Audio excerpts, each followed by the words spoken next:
మనస్ఫూర్తిగా ధన్యవాదాలు తెలియజేసుకుంటూ మరొకసారి అభినందనలు తెలియజేసుకుంటూ ఇప్పుడు ఇదే స్ఫూర్తితో నేను ఇంకొక కార్యక్రమం తీసుకున్నాను. మీరు ఆ విషయం గుర్తుపెట్టుకోవాలి. 91లో ఆర్థిక సంస్కరణలు వచ్చాయి. ఆర్థిక సంస్కరణ రాక మునుపు మన దగ్గర ఎకానమీ చాలా తక్కువ గ్రో అయ్యేది. ఆర్థిక సంస్కరణ తర్వాత టెక్నాలజీ వచ్చింది. ఇండియన్స్ ఫస్ట్ మోర్ అడ్వాంటేజ్ తీసుకున్నాం. అదే సమయంలో మనకు demographic dividend as wind fall gain కింద వచ్చింది.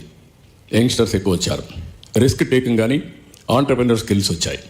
ఈ మూడు వల్ల ఇండియాకి ఎక్కడ లేని విజిబిలిటీ, రికగ్నిషన్ వచ్చే పరిస్థితికి వచ్చింది. ఈ సమయంలోనే పబ్లిక్ ప్రైవేట్ పార్ట్నర్షిప్ తీసుకొచ్చాం. దీనివల్ల వెల్త్ క్రియేషన్ అయింది.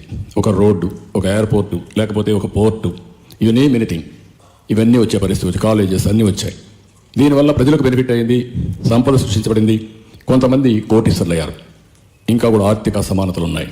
అందుకే ఈరోజు ఇంకొక ప్రోగ్రాం తీసుకున్నాం.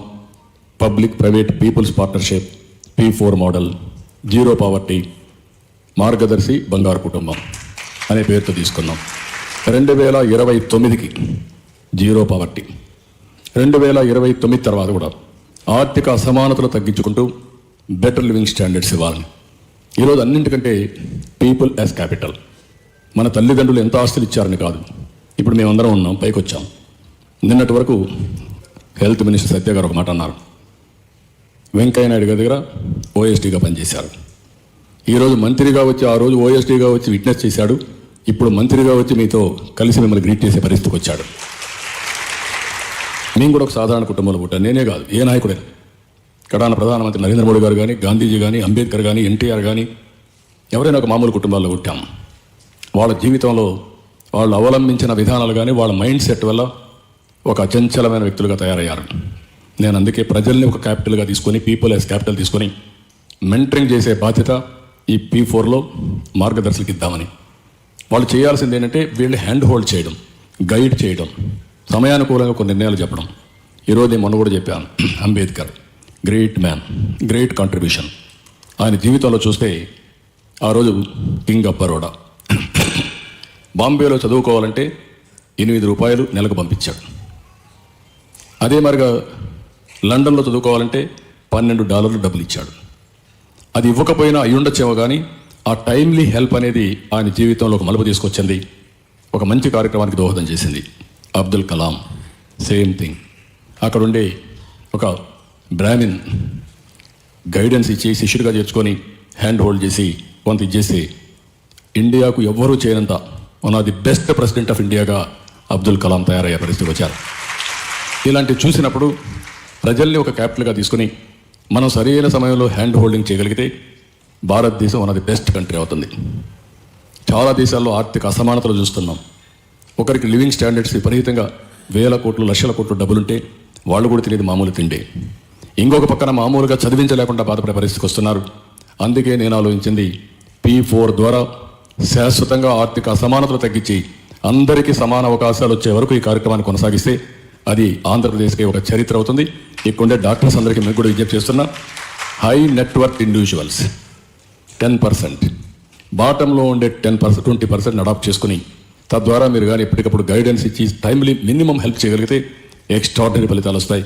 ఇది కూడా మీరు గుర్తుపెట్టుకోవాల్సిందిగా నేను కోరుకుంటూ, ఇప్పుడు మీరు చేసిన పని మనం చూస్తున్నాం. ఈరోజు 50 కోట్లు ఇచ్చారు.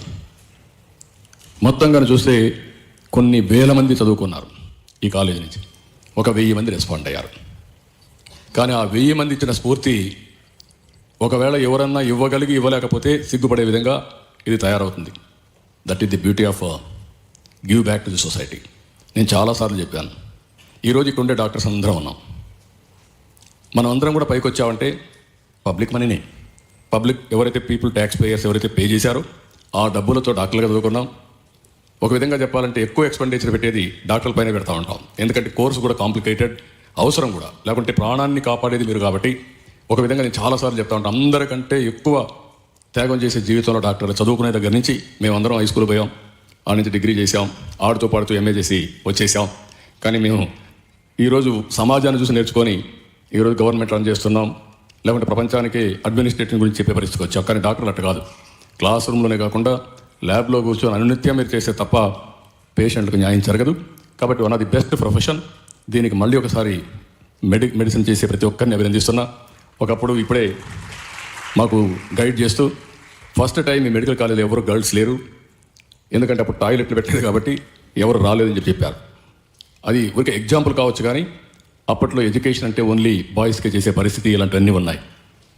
నేను ముఖ్యమంత్రి అయిన తర్వాత ఒక నిర్ణయం చేశాను, 33% రిజర్వేషన్స్ ఫర్ ఉమెన్ ఆల్ కాలేజెస్లో, ఆల్ స్కూల్స్లో. ఆ ఒక్క నిర్ణయం పెను మార్పులు తీసుకొచ్చింది ఈరోజు మీకు. దాంతో డౌరీ పోయింది, రివర్స్ డౌరీ ఇచ్చే పరిస్థితికి వస్తున్నారు. ఆడబిడ్డలు మోర్ ఇంటెలిజెంట్ బాయ్స్. ఈరోజు మనం చూస్తున్న 10th క్లాస్లో అన్ని గర్ల్సే టాపర్లో వస్తున్నారు. ఇంకొక పక్క నేను అప్పుడప్పుడు అడుగుతూ ఉంటాను, ఐటీ బాయ్స్ వస్తూ ఉంటారు, గర్ల్స్ వస్తూ ఉంటారు, భార్యాభర్తలు వచ్చినప్పుడు ఇద్దరిని అడుగుతాను కావాలని సరదా కోసం ఎవరికి ఎక్కువ జీతం వస్తుందని. నేను అడిగిన దాంట్లో 90% గర్ల్స్కి ఎక్కువ ఆదాయం వస్తూ ఉంది. What it means, there is a dedication, there is a knowledge. Women participation కూడా డెవలప్మెంట్కి చాలా అవసరం. అది ఇండియాలో చాలా ఫాస్ట్గా కూడా జరుగుతుంది. ఇంకా రాబోయే రోజుల్లో దీని యొక్క ఫలితాలు బాగా ఉంటాయని చెప్పి తెలియజేసుకుంటూ వండర్ఫుల్ ఈవినింగ్.